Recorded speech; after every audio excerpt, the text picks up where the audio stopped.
Closing the car door, I grinned. She knew how much I was addicted to sugar. Passing her coffee, I glanced back at the gas station as we drove away. Four guys stood outside staring directly after our car. Yeah, because that wasn't odd. I like sugar. I grinned, sticking another Twizzler in my mouth. You won't be saying that when your teeth fall out. She turned onto the highway, picking up speed. How are you really feeling about all of this? Ask me again in a month. I couldn't bring myself to tell her because I didn't want to upset her. She thought this was the best thing for us and I was going to try and make it work. I know you were big on the idea of moving, but I think you'll love it here. All I'm asking is that you try and make it home. Texas is beautiful, the people are friendly, and I think we'll fit in perfectly. I would give her the benefit of the doubt. I would try, but that's not to say it would be easy. Making new friends was, starting over again was hard. I'll try, but please don't push it on me. As the car began to slow down, I became aware of my surroundings. Trees, trees, and more trees. Are we living in the forest? I asked. Laughing, she placed her hand on my knee and squeezed. This is just the road we take. We'll be there soon. Where are they? I paused when houses started to appear. A street. We live in the middle of nowhere, great.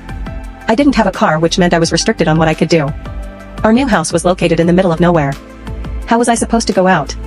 Did any buses run through here? Sighing, I ran a hand down my face as the car came to a stop. I looked up at the house and smiled. The front bedroom had a balcony, just like my old one. I was in awe. The house from the outside looked beautiful. A little old, and it looked like it had been empty a while, but nothing a little love and care couldn't fix.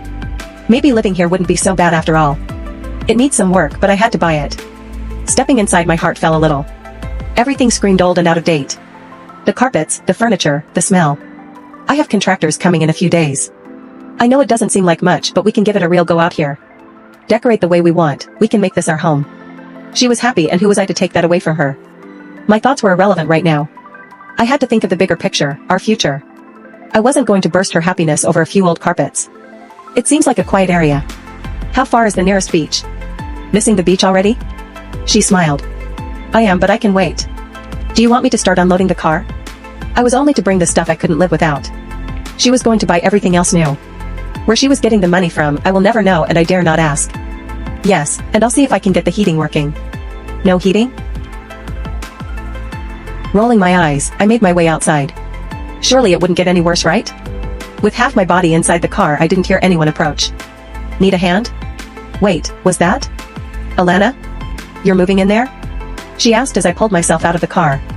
You bought that house? I didn't like the feeling in the pit of my stomach. Was there something wrong with it? Kicking the door shut, I stared at her. Something felt off about her too, and I couldn't put my finger on it. Is there something wrong with it? No, of course not, it's been empty for a while. I live a few houses down, but I mostly stay with my brother. He lives on the corner. Why has it been empty for so long? I was curious. Not sure. She shrugged. Let me help with that. She took the box from me and made her way up the driveway. I wasn't sure if we were going to be friends or not. Wasn't sure if I liked her. Leah, I managed to get Dash. Oh, who is this? My gran took the box from Alana. Alana, she lives across the street. She was telling me this house has been empty for a while. Are you sure you made the right decision with buying it? I didn't want her spending all her money on a house if something was wrong with it. Leah. She warned. That was all I needed to keep my mouth shut. Once she was set on something, there was nothing anyone could do to change her mind. Go and unpack the rest of the car. I will fix us some hot chocolate. She seemed sweet. Alana smiled as she grabbed another box. She was sweet alright, but she was also fierce and fearless. Thanks, I've got it from here. I couldn't seem to figure this girl out. I wasn't sure if she was being friendly because she wanted something or friendly because we were new to the street. I don't mind. She shrugged, picking up another box. Besides, my idiot brother has friends over and I'd rather not be there. How old is your brother? I asked. 24 going on 50. She smirked. Bit of an asshole. How so? I was digging, but I couldn't help but be a little curious. I'm sure you'll meet him one day. Do you have any siblings? Only child. Making my way up the drive, I tripped over my feet and fell to the ground.